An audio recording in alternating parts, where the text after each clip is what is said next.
wabarakatuh. Salam Malaysia Madani. Pohon pepaya tiada berduri, tumbuh bersama bunga melati. Izinkan saya perkenalkan diri, moga-moga menyentuh hati. Nama diberi Nurimadia binti Rosali dan berusia 10 tahun. Saya merupakan anak didik Sekolah Kebangsaan Lubuk Kawah. Kod sekolah saya ialah ABA 7015.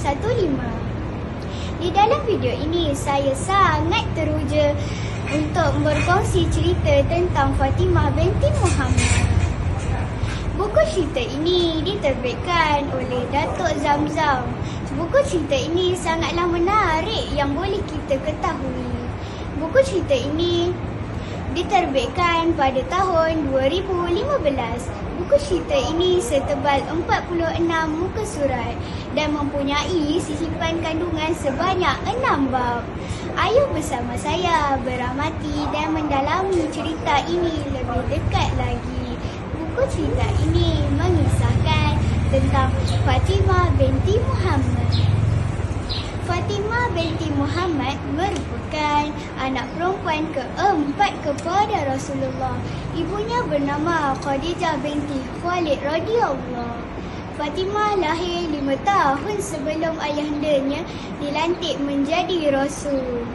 Ketika berlakunya pergaduhan antara kaum, terjadilah perebutan untuk meletakkan batu Hajarul Aswad di tempatnya semula. Kelahiran Fatimah merupakan satu rahmat dan berkat buat Rasulullah sekeluarganya.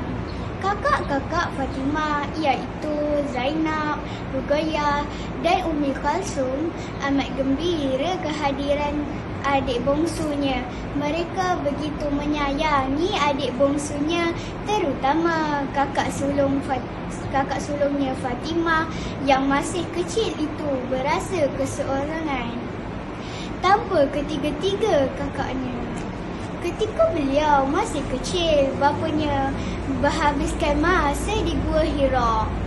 Ibunya pula sibuk menguruskan perniagaan. Ketika usia Fatimah makin meningkat, bapanya dilantik oleh Allah Subhanahu Wa Taala menjadi rasul. Kehidupan mereka, sebuah keluarga yang dihormati, kini menjadi sebaliknya.